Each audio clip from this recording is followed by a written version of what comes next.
Emmanuel. অনেক ধন্যবাদ দিই ঈশ্বরকে যে আজ অনেক দিন পর, অনেক মাস পর আবার আপনাদের সামনে আমাকে উপস্থিত করেছে। ঈশ্বর প্রভু যীশু খ্রিস্টের মহিমা প্রচারিত হোক যুগ যুগান্ত ধরে। ইম্মানুয়েল প্রেয়ার টাওয়ার চার্চের পক্ষ থেকে আপনাদের সবাইকে ঈশ্বর প্রভু যীশু খ্রিস্টর নামে আমি শান্তি সম্ভাষণ জানাই। আজকে আমরা যে বাক্যটা দেখব, এই বাক্যটা আমার গত বছর ডিসেম্বরের শেষ রবিবার প্রচার করার কথা ছিল সিএনআই চার্চের এক সার্ভিসে, বিকেলের সার্ভিসে। কিন্তু আমি প্রস্তুত থাকলেও হুট করে ওখানে কোনো কারণবশত টাইম পরিবর্তন হওয়ায় আর সেই খবরটা আমি পর্যন্ত না পৌঁছানোয় আমি যথারীতি সেই আধ ঘন্টা আগের সময়টা জানতাম না বলে পৌঁছাতে পারিনি। তো আমি সেই প্রচারটা সেদিন করতে পারিনি।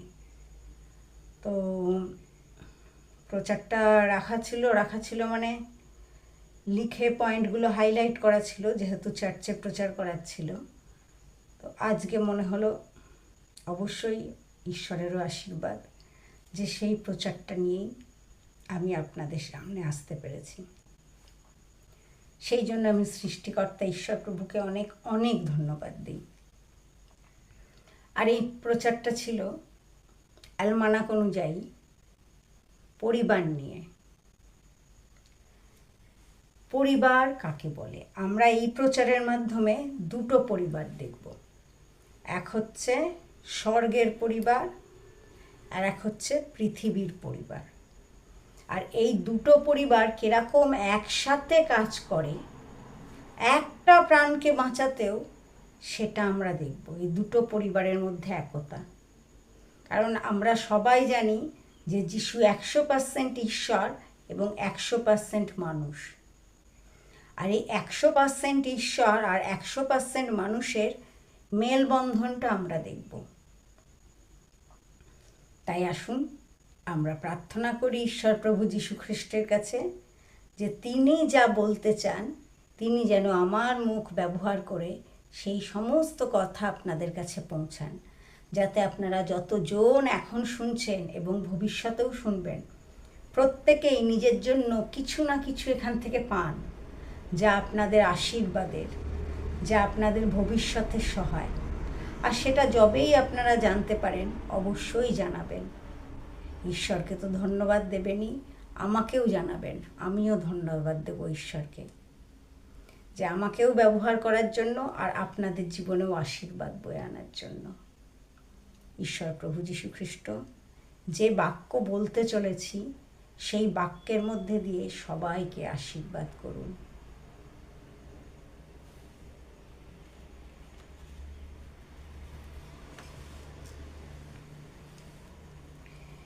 তো আপনাদেরকে আগেই বললাম যে এই বিষয়টা হচ্ছে পরিবার বা মণ্ডলী। এখানে আমরা তিনটে বাক্যের ওপর জোর দেব, কারণ আমরা জানি যে সিএনআইয়ের অ্যালমানাক অনুযায়ী যে কোনো প্রচারেই তিনটে জায়গা থেকে করা হয়। এক হচ্ছে পুরাতন নিয়ম, এক হচ্ছে নতুন নিয়ম, এক হচ্ছে গসপেল। মানে পুরাতন নিয়মের পুরোটার মধ্যে একটা হয়ে গেল, গসপেল 4টে সুসমাচারের মধ্যে থেকে একটা অংশ থাকবে, এবং প্রেরিত থেকে প্রকাশিত বাক্যের মধ্যে একটা অংশ থাকবে। তাতে যেটা হয় যে ঈশ্বরের বাক্য আগেও যা ছিল আজও তাই আছে, ভবিষ্যতেও তা থাকবে। অনেক বেশি স্ট্রং হয় 2জন কিংবা 3জনের সাক্ষ্য। তো আমাদের প্রথম পাঠ হচ্ছে সখরীয় ভাববাদী পুস্তক 8 অধ্যায় 3 থেকে 6 পদ পর্যন্ত। সখরীয় ভাববাদী পুস্তক 8 অধ্যায় 3 থেকে 6 পদ পর্যন্ত। আর এইখানে যেটা বলা আছে আমি এটা অবশ্যই পড়তে চাইব, খুব গুরুত্বপূর্ণ। 8 অধ্যায় 3 থেকে 6 পদ। 3 পদের আরম্ভে সদাপ্রভু এই কথা কহেন, আমি সিয়নে ফিরিয়া আসিয়াছি, আমি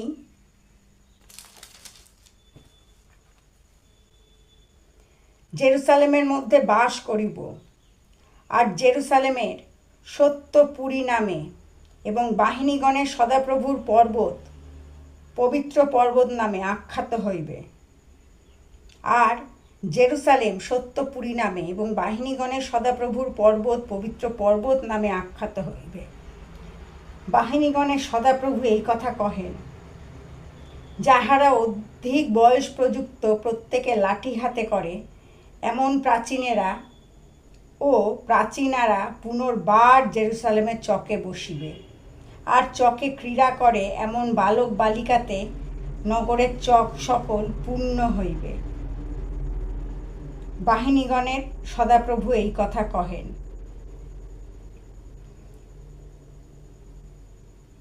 এই লোকেদের অবশিষ্টাংশের দৃষ্টিতে তাহা যদি তৎকালে অসম্ভব মনে হয়, তবে কি আমার দৃষ্টিতেও অসম্ভব বোধ হইবে? ইহা বাহিনীগণের সদাপ্রভু বলেন। এখানে বলা হচ্ছে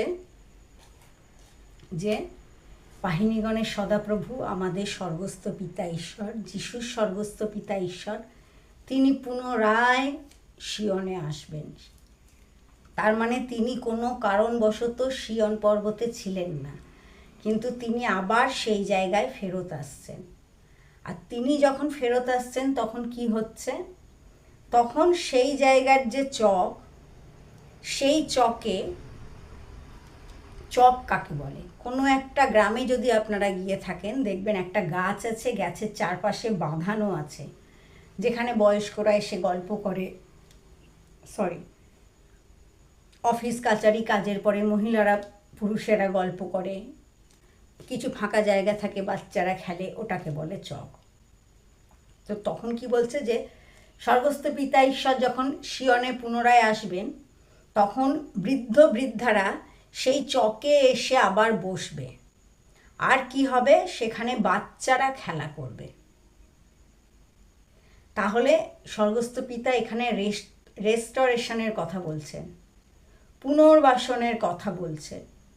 যে জিনিস অতীতে হতো, মাঝে হতো না, কিন্তু ঈশ্বর পিতা আসার কারণে সে জিনিস আবার হবে, মানে এটা আশীর্বাদ। এখানে অন্তত 3 থেকে 4 জেনারেশনের কথা বলছে। দাদু দিদা একটা প্রজন্ম, দাদু দিদা বা ঠাকুমা ঠাকুরদা, তারপরে মা বাবা একটা প্রজন্ম, তারপর তাদের ছেলে মেয়েরা একটা প্রজন্ম।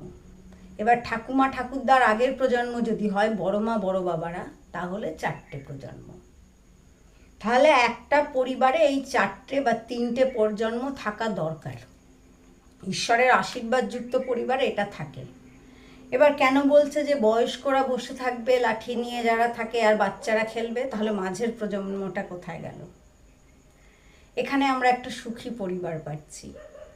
বয়স্করা সারা জীবন কাজ করেছে, সন্তানদের মানুষ করেছে, তাদের বিয়ে দিয়েছে, যোগ্য করে গড়ে তুলেছে। সেই সন্তানেরা বড় হয়ে তাদের পিতামাতাকে দেখছে, তারা কর্মক্ষেত্রে গিয়েছে, এবং তাদের যে সন্তানেরা আছে তারা দাদু দিদা বা ঠাকুমা ঠাকুরদার সাথে থাকছে। এবার সারাদিন তারা স্কুলে কলেজে যাচ্ছে, দাদু দিদারা বয়স্ক মানুষরা ঘরে থাকছে, মা বাবা হয়তো কাজকর্ম থেকে ফেরেনি বা ফিরে ক্লান্ত, কিন্তু বাচ্চারা তো খেলবে, বাচ্চারা খেলছে, আর বয়স্ক মানুষরাও একটু বিকেলে বেরোতে চায়। তারাও একসাথে চকে বসে সেই অতীতের মধুর সময়ের কথা, আবার একসাথে কি হলো সেই কথা আলোচনা করছে, আর তাদের সামনে বাচ্চারা একসাথে খেলছে। একটা সুন্দর মিষ্টি ছবি, একটা মিষ্টি গ্রামের ছবি আমরা এখানে দেখতে পাচ্ছি। এটা কখন সম্ভব হয়? এটা যখন ঈশ্বরের উপস্থিতি থাকে সম্ভব হয়। এটা কখন সম্ভব হয়? এটা যখন জীবনে শান্তি থাকে তখন সম্ভব হয়। এটা কখন সম্ভব হয়? এটা যখন স্বর্গীয় সুরক্ষা থাকে তখন সম্ভব হয়। এটা কখন সম্ভব হয়? এটা জীবনে যখন যা কিছু দৈনন্দিন জীবনে প্রয়োজন তা থাকে, সেটা সম্ভব হয়। এটা কখন সম্ভব হয়? যখন আমাদের জীবনে ঈশ্বর ভয় থাকে তখন সম্ভব হয়। তখন আমরা নিশ্চিন্তে ঈশ্বরের উপস্থিতিতে এরমভাবে নিশ্চিন্তভাবে থাকতে পারি। আর এই একটা রেস্টোরেশনের কথা, আমরা সুন্দর ছবি দেখলাম পরিবারের। এবার আমরা দ্বিতীয় বাক্যটা দেখি। দ্বিতীয় বাক্যটা হচ্ছে কলসীয়। দ্বিতীয় বাক্যটা কলসীয়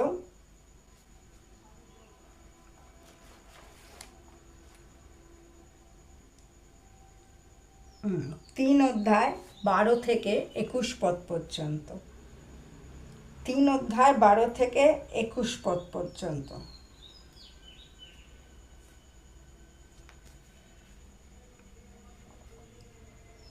অতএব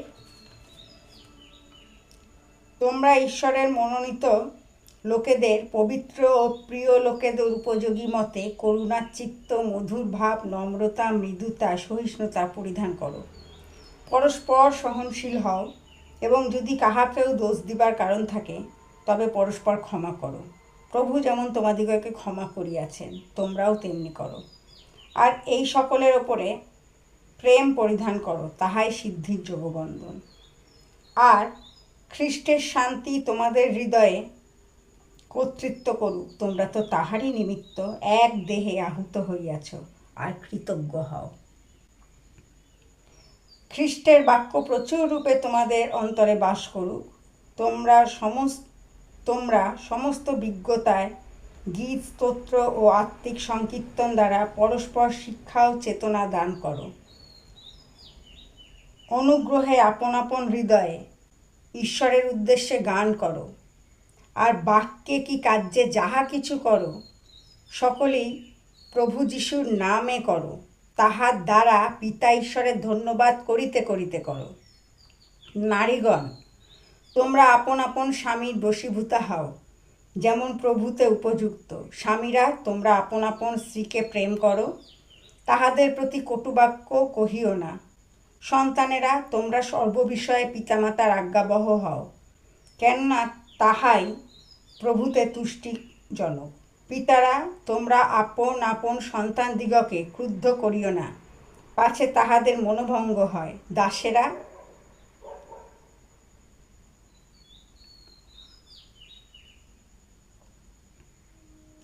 পাছে তাহাদের মনোভঙ্গ হয়। 21 পদ পর্যন্ত।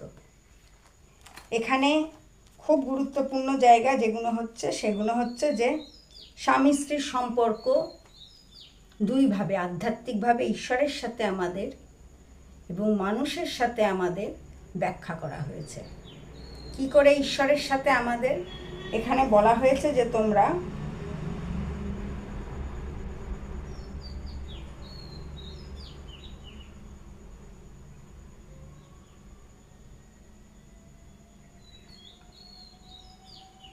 আর খ্রিস্টের শান্তি তোমাদের হৃদয়ে কর্তৃত্ব করুক। তোমরা তো তাহারই নিমিত্ত একই দেহে আহুত হইয়াছ, আর কৃতজ্ঞ হও।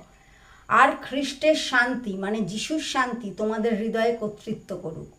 তোমরা তো তারই আহ্বানে, তোমরা তো তাহারই নিমিত্ত, তার জন্য আহুত হইয়াছ, আর কৃতজ্ঞ হও। তাহলে আমরা কার জন্য আহুত হয়েছি?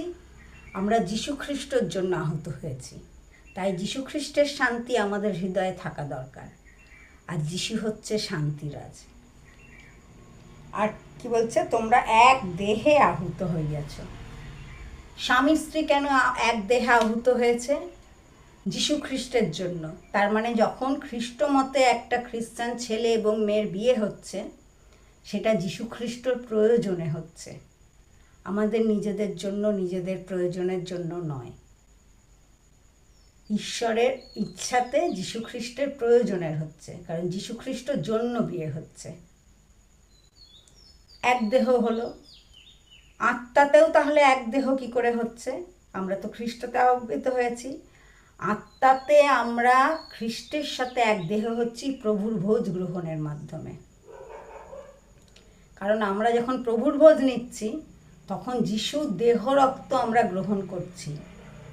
এই দেহটা আর আমার নয়, যিশুর। কারণ যিশুর মাংস আমার মধ্যে আসছে, আর এর মধ্যে প্রবাহিত রক্ত আমার নয়, যিশুর রক্ত আমার মধ্যে প্রবাহিত হচ্ছে।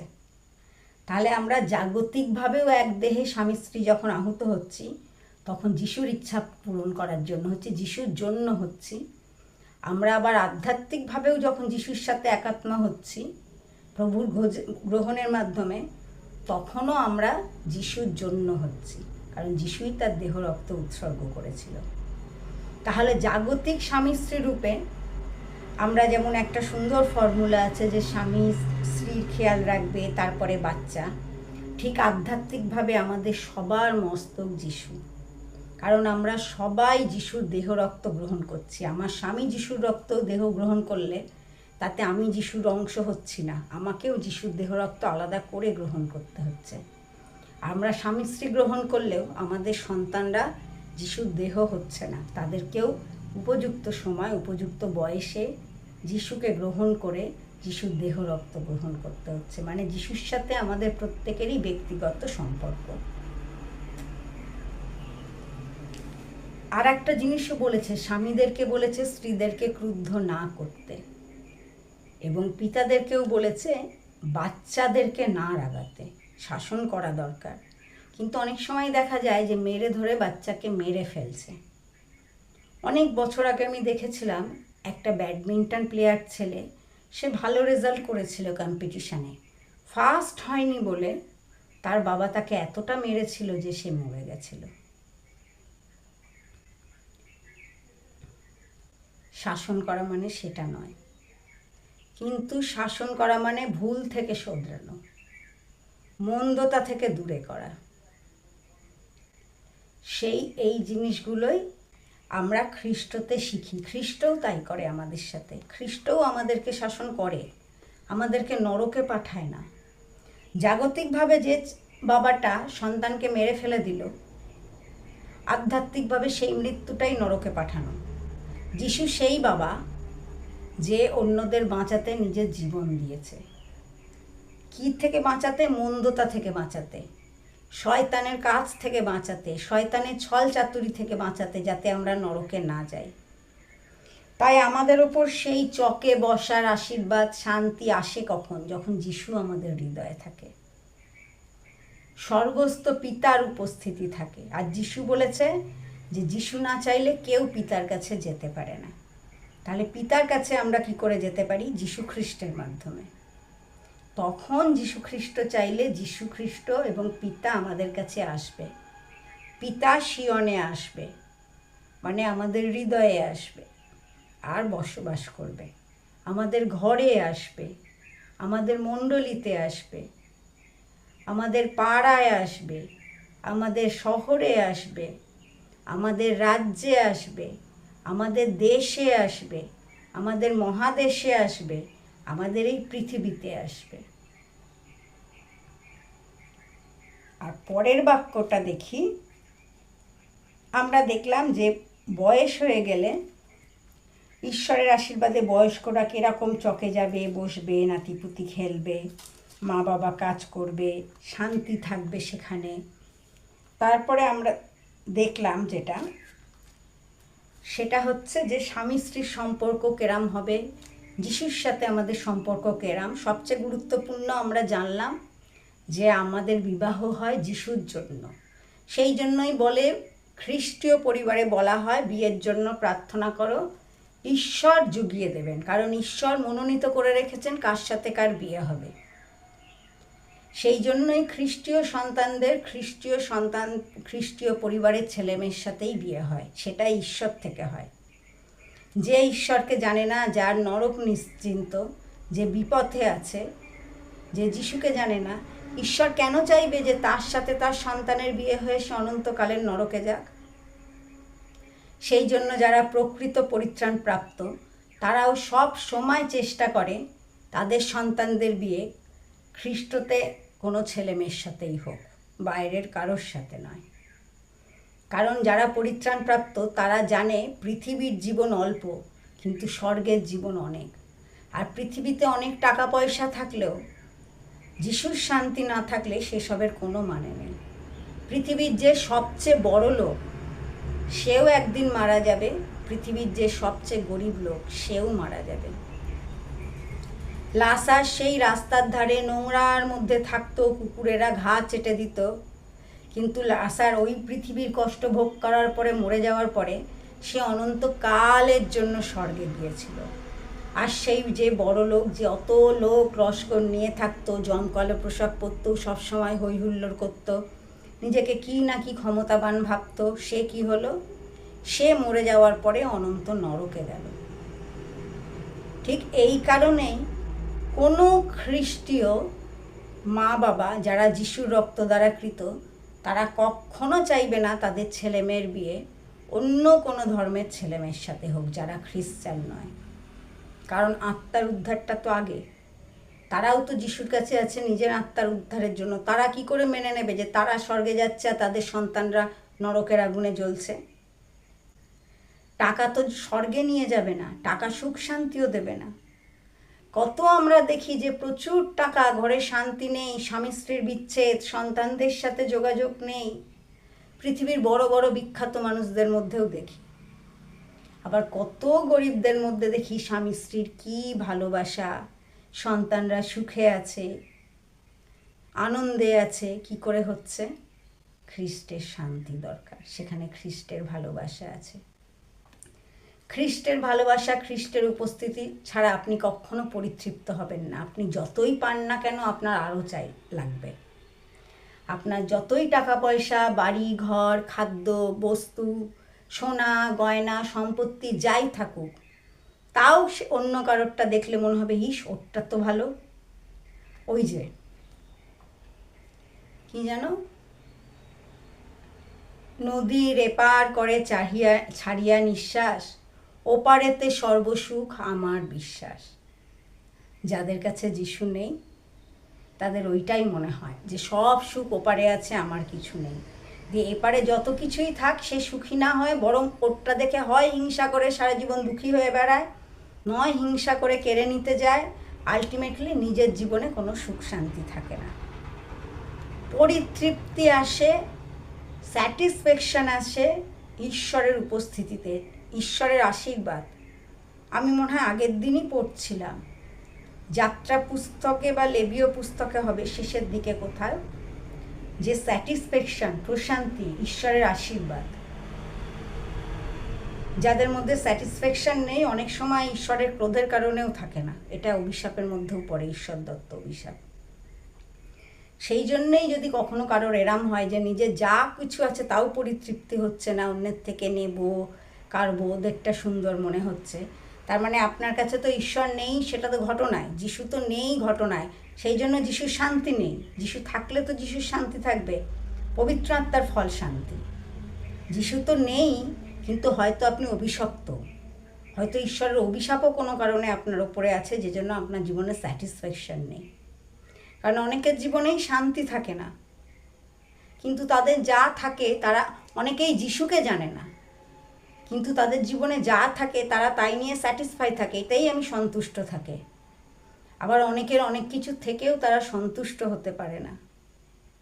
যারা সন্তুষ্ট হতে পারছে না তার মানে তাদের ওপরে ঈশ্বরের কোনো অভিশাপ আছে, মানে তারা এমন কিছু করেছে। ঈশ্বর তো কাউকে এমনি এমনি অভিশাপ দেয় না, সেই জন্যই তাদের জীবনে সন্তুষ্টি নেই। আর সেই জন্যই বিয়েটা খ্রিস্টীয় ছেলেমেয়ের মধ্যে খুব দরকার। খ্রিস্টীয় ছেলেমেয়ের মধ্যেই যদি পবিত্র আত্মার ফল শান্তি, স্যাটিসফ্যাকশন না থাকে, খ্রিস্টীয় পরিবারেও আমরা দেখি নিজেদের ইচ্ছায় বিয়ে করা বা না মানায় কত সমস্যা হতে পারে, বা মনোনীত সম্পর্কেও কত সমস্যা যায়। তাহলে যেখানে ঈশ্বর মনোনীত সম্পর্ক নয়, যেখানে পবিত্র আত্মা নেই, সেখানে শান্তি কোথায় থাকবে? সেখানে স্যাটিসফ্যাকশন কোথায় থাকবে? স্বর্গে যাওয়া তো থাকবেই না। সেই জন্যই যিশুও যেরম বলেছে, পুরাতন নিয়মেও যেরম আছে, সেরকম আমরাও শিক্ষা দিই যে খ্রিস্টীয় ছেলে মেয়েদেরই বিয়ে হওয়া দরকার। কারণ এটা বাইবেলের শিক্ষা, এটাতেই শান্তি। আপনি যদি পরিত্রাণপ্রাপ্ত হন, তার অন্যতম চিহ্ন আপনি চাইবেন আপনার পরিবারের সবাইও পরিত্রাণ পাক। আর তাহলে আপনি অবশ্যই চাইবেন যে বিয়েটা আগে প্রথম পছন্দ হবে খ্রিস্ট বিশ্বাসী, তারপরে কাজ কর্ম ভাষা জায়গা অন্য কথা। তো যাই হোক, এবার আমরা সুষমাচারটা দেখি। সুষমাচারে হচ্ছে মথি লিখিত সুষমাচার, সাধু মথি লিখিত সুষমাচার 2 অধ্যায় 13 থেকে 26। সাধু মথি লিখিত সুষমাচারের 2 অধ্যায় 13 থেকে 26। 2 অধ্যায় 13 পদে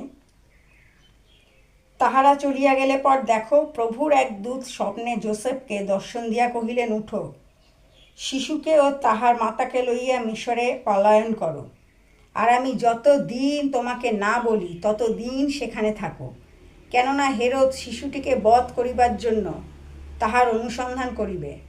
তখন যোসেফ উঠিয়া রাত্রিযোগে শিশুটিকে ও তাহার মাতাকে লইয়া মিশরে চড়িয়া গেল, এবং হেরোদের মৃত্যু পর্যন্ত সেখানে থাকিলেন, যেন ভববাদী দ্বারা কথিত প্রভুর এই বচন পূর্ণ হয়, আমি মিশর হইতে আপন পুত্রকে ডাকিয়া আনিলাম। পরে হেরোদ যখন দেখিলেন যে তিনি পণ্ডিতগণ কর্তৃক তুচ্ছীকৃত হইয়াছে, তখন মহাক্রুদ্ধ হইলেন, এবং সেই পণ্ডিতদের নিকটে বিশেষ করিয়া যে সময় জানিয়া লইয়াছিলেন, তদানুসারে 2 বৎসর ও তাহার অল্প বয়সের যত বালক বৈতলেহেম ও তাহার সমস্ত পরিসীমার মধ্যে ছিল, লোক পাঠাইয়া সে সকলকে বধ করাইলেন। তখন জিরোমীয় ভাববাদী দ্বারা কথিত এই বচন পূর্ণ হইল, রামায় শব্দ শোনা যাইতেছে, হাহাকার ও অত্যন্ত রোদন। রাহেল আপন সন্তানদের জন্য রোদন করিতেছেন, সান্ত্বনা পাইতে চায় না, কেননা তাহারা নাই। হেরোদের মৃত্যু হইলে পর দেখো, প্রভুর এক দূত মিশরে যোসেফকে স্বপ্নে দর্শন দিয়া কহিলেন, উঠো, শিশুটিকে ও তাহার মাতাকে লইয়া ইসরায়েল দেশে যাও, কারণ যাহারা শিশুটির প্রাণনাশের চেষ্টা করিতেছিল তাহারা মরিয়া গিয়াছে। তাহাতে তিনি উঠিয়া শিশুটিকে ও তাহার মাতাকে লইয়া ইসরায়েল দেশে আসিলেন।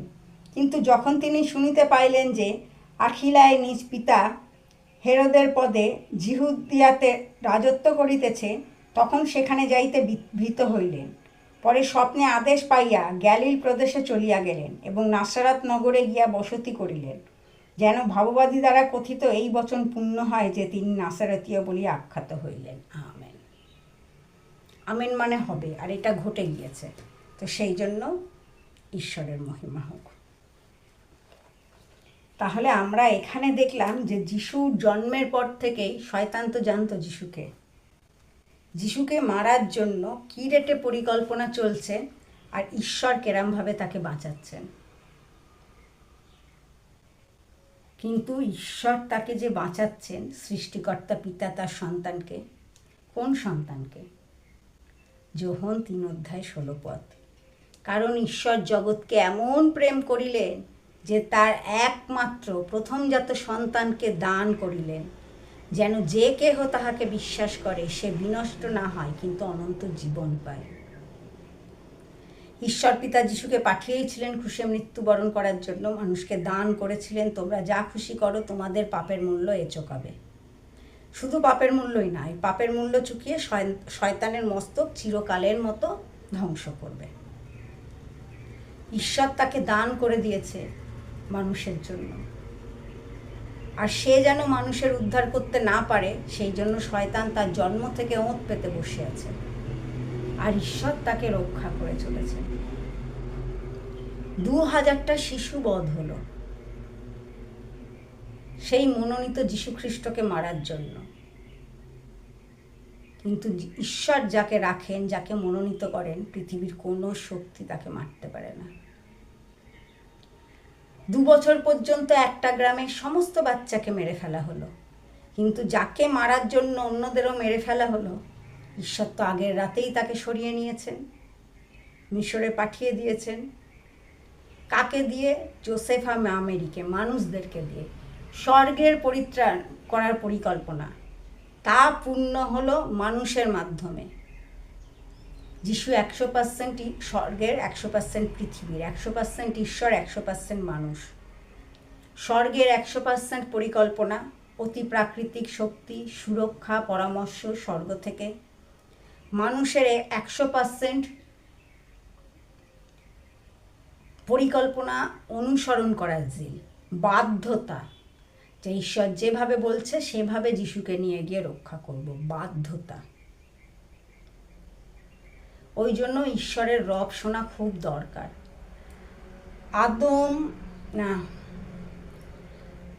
জোসেফ এবং মা মেরির সাথে ঈশ্বরের কথা বলার এই যে অভিজ্ঞতা, স্বপ্নে বলুন, মুখোমুখি বলুন, এই যে এগুলো ঈশ্বরের রব, এই যদি ওরা বুঝতে না পারতো তাহলে তো ভাবতো ভুল কথা, স্বপ্ন দেখেছি কেন যেতে হবে, এই স্বপ্নে দেখেছি, ভুল দেখেছি, এ তো ঈশ্বরের পুত্র, জানি আগেই দর্শন পেয়েছিলাম, তাহলে এর কি ক্ষতি করবে, এখানে থাকি না।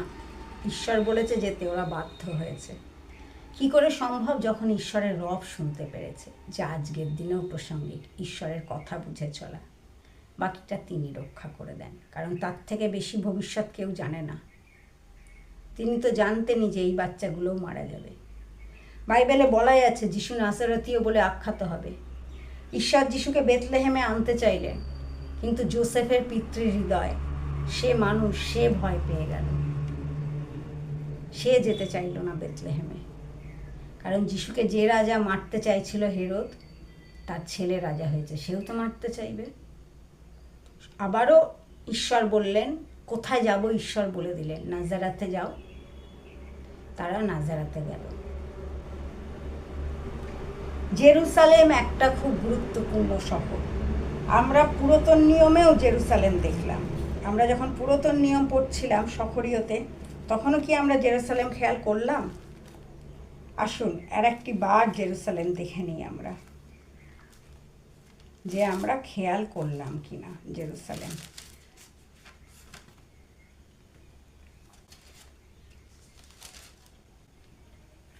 এই দেখুন,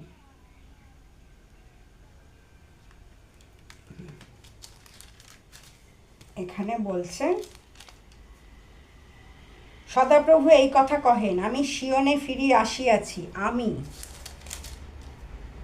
জেরুসালেমের মধ্যে বাস করিব, আর জেরুসালেমের সত্যপুরী নামে, জেরুসালেমের সত্যপুরী নামে এবং বাহিনীগণের সদাপ্রভুর পর্বত, পবিত্র পর্বত নামে আখ্যাত হইব। রেস্টোরেশন, জেরুসালেমের রেস্টোরেশন, ঈশ্বরের মনোনীত জাতির রেস্টোরেশন, যিশুর রক্ত দ্বারা কৃত ঈশ্বর পিতার সন্তানদের রেস্টোরেশন। জেরুসালেমে ঈশ্বর পিতা ছিল না, জেরুসালেম বিজাতীয়দের হস্তে গিয়েছিল। এখন ঈশ্বর পিতা জিহুদিদের ফেরত নিয়ে এসেছে। প্রসেস এখনো চলছে, কারণ ঈশ্বর পিতা সেখানে এসে সেই ব্যবস্থা করেছে। জিহুদি বয়স্ক নরনারীরা চকে বসছে, তাদের নাতিপুতিরা খেলে বেড়াচ্ছে, তাদের ছেলেমেয়েরা কাজ করছে। এই রেস্টোরেশন সম্পূর্ণ হবে, কারণ এটা ভবিষ্যৎবাণী। আর কি বলছে? জেরুসালেম সত্যপুরী নামে। সত্যপুরী, সত্য কাকে বলা হয়? যিশু সত্য, যিশুর পুরী, যিশুর গৃহ নামে, সত্যপুরী নামে এবং বাহিনীগণের সদাপ্রভুর পর্বত, পবিত্র পর্বত নামে আখ্যাত হবে। এবং বাহিনীগণের সদাপ্রভু সর্বস্ত পিতা, তার যে পর্বত, সেই পর্বত পবিত্র নামে আখ্যাত হবে। মানে আমরা দেখছি যিশুও থাকছে, সর্বস্ত পিতাও থাকছে। তাই আমাদের একসাথে কাজ করতে হবে ঈশ্বরের সাথে মিলে, তার পরিকল্পনা পূরণ করার জন্য। কারণ ঈশ্বরের এই প্রতিজ্ঞা বাস্তব হচ্ছে। জেরুসালেম রেস্টোরেশনের মধ্যে আছে। জেরুসালেমে ঈশ্বর ইহুদিদেরকে ফেরত আনছে। তিনি এখন আছেন বলেই তিনি আনছেন, তিনি ছিলেনও না এবং জিহুদিরাও ছিল না।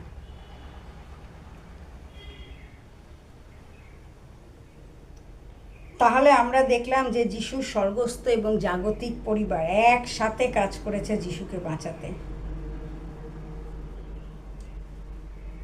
এবং ঈশ্বর পিতার যেটা ইচ্ছা হয় শয়তান তার প্রতিরোধ করতে পারে না। যিশুর জন্মের বিষয়ে সে জানতো, যিশুকে সে মেরে ফেলতে পারেনি। যিশু মনোনীত ছিল। যিশুকে পাপে ফেলতে গিয়েছিল, যিশুকে পাপে ফেলতে পারেনি। যিশু নিষ্পাপ ছিল। যিশু নিষ্পাপ ছিল বলেই ক্রুশীয় মৃত্যু। যিশুর ক্রুশে মৃত্যু হয়নি, যিশু মানে অন্যে তার আত্মাকে কেড়ে নেয়নি। যিশু প্রাণ ত্যাগ করেছিল, পিতো আমার আত্মা তোমার হাতে সমর্পণ করছে। যিশু না বললে যিশুর মৃত্যু হতো না, যিশু আজও ক্রুশে ঝুলে থাকতো। কিন্তু যিশুর পৃথিবীর কাজ পূরণ হয়ে গিয়েছিল, শয়তানকে পরাজিত করেছিল। যিশুর নিষ্পাপ রক্তের এত মূল্য এত ভারী হয়ে গিয়েছিল যে সেই আদম হাওয়ার পাপের থেকে যিশুর আগমন পর্যন্ত যত মানুষে পাপ করবে সবার পাপের মূল্য দেওয়ার ক্ষমতা যিশুর রক্তের আছে। তারপরেও যিশুর রক্ত বেশি থাকবে মূল্য। কিন্তু আমরা দেখি যখন প্রভুর ভোজ উৎসর্গ করছে, যিশু বলছে যে এই নাও, ইহা আমার রক্ত, যা তোমাদের যা নতুন নিয়ম স্থাপনের জন্য এবং তোমাদের ও আরও অনেকের পাপ মোচনের জন্য পাতিত। সবার জন্য নয়, আরও অনেকের। কেন? কারণ এখানে শ্যামা ঘাস আর গম চলে আসছে। যারা গম, তারা যখন ভুল করছে, তাদেরকে ঈশ্বর পিতা যিশুর রক্তের সুরক্ষা দিচ্ছে। কিন্তু যারা শ্যামা ঘাস, যাদেরকে শত্রু লাগিয়ে গিয়েছে, তারা সেই সুরক্ষা পাচ্ছে না। সেই জন্যই আমরা জানি না যে কে আমাদের নয়। চার্চের মধ্যে অনেক মেষের মুখোশধারী নেকড়ে থাকে, আবার নন খ্রিস্টানদের মধ্যে অনেক খ্রিস্টভক্ত থাকে যারা পরবর্তীতে যিশুকে গ্রহণ করে। আবার চার্চের মধ্যে অনেকেই আছে যারা যিশুকে ছেড়ে চলে যায়।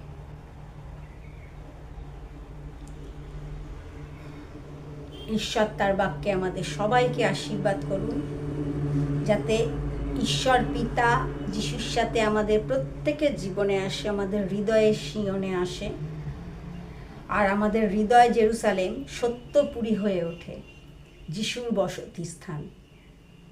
আমাদের হৃদয় জেরুসালেম স্বর্গস্থ পিতার সেই পবিত্র পর্বত হয়ে ওঠে, আর ঈশ্বরের সমস্ত ইচ্ছা আমাদের মধ্যে দিয়ে পূর্ণ হোক। আমাদের বিবাহিত জীবন ঈশ্বরের মনোনীত হোক।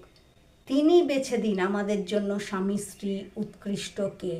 ঈশ্বরের মনোনীত সেই খ্রিস্টীয় পরিবারের ছেলেকে বা মেয়েকেই আমরা আমাদের স্বামী স্ত্রী করি, বা আমাদের ছেলে বা মেয়ের জীবন সঙ্গিনী করি, বা আমাদের বাড়ির নাত বৌমা করি। আর আমরা প্রার্থনায় রত থাকি, বাইবেল পাঠ করি, যাতে আমরা প্রত্যেককে ঈশ্বরের সাথে কথা বলতে পারি। যিশু আছে আপনার কাছে, কিন্তু পবিত্র আত্মা নেই, তা হয় না। কারণ পবিত্র আত্মাই পৃথিবীতে আছে, পবিত্র আত্মার মাধ্যমেই আমাদের প্রার্থনা স্বর্গে যায়। আর পবিত্র আত্মা থাকলে কিছু জিনিস আমাদের মধ্যে থাকবেই, পবিত্র আত্মার ফল বা দান আমরা দেখতে পাবই। সেই জন্য আশীর্বাদ করুন, সেই জন্য প্রার্থনা করুন, যাতে ঈশ্বর আশীর্বাদ করে, পবিত্র আত্মার ফল পান, পবিত্র আত্মার দান পান। ফল বেশি গুরুত্বপূর্ণ। দান পেলেও ঈশ্বর পিতা বলতে পারে স্বর্গে চিনি না, কিন্তু ফল পেলে অস্বীকার করবে না, থাকবেই। আর কখনো আপনি ভাববেন না যে আমি তো এত বাইবেল জানি না, বা আমার অতীতেই আমার বর্তমানেই ওরা এত পবিত্র, আমি কি ঈশ্বরের কাজ করতে পারবো, আমি কি স্বর্গে যেতে পারবো, আমি ঈশ্বরের যোগ্য। ভাববেন না। যিশু বলেছে আমি পাপীদের জন্য, আমি ধার্মিকদের জন্য আসিনি, পাপীদের জন্য এসেছি। আমার ব্যক্তিগত অভিজ্ঞতা থেকে বলছি, পশ্চিমবঙ্গে যতজনের টাং আছে, পরভাষা আছে, তার মধ্যে মোটে 1%, 1%কে আপনারা দেখবেন যে ক্যাসাক পরে পৌরোহিত্য করছে, পৌরোহিত্যের সাদা পোশাক পরে চার্চ নিচ্ছে, ঘুরে বেড়াচ্ছে। 99% যারা টাঙে কথা বলে, স্বর্গীয় ভাষায় কথা বলে, তারা ক্যাসাক পরে না। অনেকে হয়তো জীবনে একদিনও পড়েনি। আমি যার হস্তার্পণের মাধ্যমে টাং পেয়েছিলাম, সেও জীবনে কখনো ক্যাসাক পরেনি। সে একজন বাঙালি, কলকাতায় থাকে, যদিও অনেক গ্রামের দিকে বাড়ি, পরবর্তীতে কলকাতায় এসেছে। সে কিন্তু সিএনআইয়ের কেউ নয়, সেটাও বলে দিলাম, নইলে আবার এটা নিয়ে আপনারা ভাববেন। সেই কারণে আপনার পোশাক গুরুত্বপূর্ণ নয়, আপনার সাথে ঈশ্বরের সম্পর্ক গুরুত্বপূর্ণ, ঈশ্বরের আহ্বান গুরুত্বপূর্ণ। বাইবেল বলেছে যে সেদিন তারা বলবে, প্রভু প্রভু, আমি কি আপনার নামে আশ্চর্য কাজ করিনি, পরভাষা বলিনি, ভূত ছাড়াইনি, রোগী সুস্থ করিনি? আমি বলবো, আমি চিনি না। ওই জন্য পরভাষা আছে বলেও যে আপনি স্বর্গে যাবেন সেটাও নয়, কিন্তু ঈশ্বরের বাধ্য হয়ে চলতে হবে। বাইবেল বলে পবিত্র আত্মার ফলের বিরুদ্ধে কোনো ব্যবস্থা নেই, তারা স্বর্গে যাবেই। পবিত্র আত্মার 9টা ফল গালাতীয় 5:22 আছে। লাভ, প্রেম, ভালোবাসা, শান্তি, আনন্দ, মাধুর্য, মঙ্গল ভাব, মৃদুতা, বিশ্বস্ততা, লং সাফারিং, ধৈর্য। এই কটা যদি থাকে, এর বিরুদ্ধে কোনো ব্যবস্থা নেই। কিন্তু এগুলোও পবিত্র আত্মার ফল। পবিত্র আত্মার দান বাইরে থেকে থাকে, গিফট, উপহার। উপহার বলেই ঈশ্বর আর ফেরত নেবে না দিয়েছে বলে, কিন্তু সেই উপহারের উপর নির্ভর করে আপনি স্বর্গে যাবেন না। কিন্তু পবিত্র আত্মার ফল মানে তা আপনার ভেতরে থাকে। গাছের ভেতর থেকে ফল বাইরে আসে, যা আপনার ভেতরে আছে তা বাইরে আসছে। পবিত্র আত্মার ফল আছে মানে আপনার মধ্যে পবিত্র আত্মা আছে। সেই জন্য পবিত্র আত্মার ফলের জন্য সচেষ্ট হন। শান্তি পবিত্র আত্মার ফল, আনন্দ পবিত্র আত্মার ফল। আর ঈশ্বর যখন আপনার হৃদয় শিয়নে আছে, তখন অবশ্যই আপনার মধ্যে পবিত্র আত্মার ফলও থাকবে। সত্য ঈশ্বর যিশু সত্যপুরী হয়ে উঠবে আপনার হৃদয়। সেই জন্য যিশুর সাথে সম্পর্ক স্থাপন করুন, যাতে যিশু ঈশ্বর পিতার সাথে আপনার কাছে আসে, আপনার হৃদয় শিয়নে থাকে, আপনার জেরুসালেমে থাকে, আপনাকে পরিচালনা করে, আপনার বংশধরেরা আশীর্বাদ প্রাপ্ত হয়, তাদের বংশধরেরা আশীর্বাদ প্রাপ্ত হয়, আপনার মা বাবা আশীর্বাদ প্রাপ্ত হয়, আপনার পরিবারে শান্তি নেমে আসে, আপনার স্বামী সন্তানরা আশীর্বাদ প্রাপ্ত হয়, যাই করেন সফল হন, সমস্ত জাগতিক প্রয়োজন পরিপূর্ণ হয়ে উপচে উঠুক, আর স্বর্গের সাথে মিলে একসাথে স্বর্গের যা পরিকল্পনা খ্রিস্টতে তা পূরণ করুন, যাতে একজনও বিনষ্ট না হয়, কিন্তু সবাই রক্ষা পায়। ঈশ্বরের পরিকল্পনা সম্পূর্ণ হতে পারে আপনার বিবাহের মধ্যে দিয়ে, আপনাদের স্বামী স্ত্রীর গর্ভজাত সেই সন্তানের মধ্যে দিয়ে, যা ঈশ্বরের পরিকল্পনায় জন্মাবে বা জন্মেছে বা জন্মাতে চলেছে, বা আপনাদের ছেলে মেয়েদের বিয়ের মাধ্যমে জন্মাতে চলেছে। ঈশ্বর তার বাক্যে আমাদের প্রত্যেককে আশীর্বাদ করুন, আগিয়ে নিয়ে যান, আর আমরা সবাই আবারও রেস্টোর হই। যা কিছু যন্ত্রণা, খারাপ মন্দ অবস্থার মধ্যে দিয়ে গিয়েছি, যা কিছু ভুলভ্রান্তির মধ্যে দিয়ে যেভাবে গিয়েছি, ঈশ্বর আবার আমাদের রেস্টোর করুন। তিনি আবার আমাদের হৃদয় সিংহাসনে আসুন, আমাদের হৃদয় যীশু খ্রিস্টের পুরী হয়ে উঠুক, সত্য পুরী হয়ে উঠুক। এই প্রার্থনা একমাত্র সত্য ঈশ্বর, স্বর্গস্থ পিতার জীবন্ত প্রিয়তম পুত্র, স্বর্গ এবং পৃথিবীর কর্তৃত্বের অধিকারী, মৃত্যু এবং পাতালের চাবি ধারণকারী, অনন্তকাল জীবিত রাজা ইম্মানুয়েল যীশু খ্রিস্টর নামে চাই, আমেন। স্বর্গস্থ পিতা, পুত্র, পবিত্র আত্মার নামে, আমেন। ঈশ্বর আপনাদের সাথে সব সময় থাকুন, সর্বক্ষেত্রে রক্ষা করুন, তার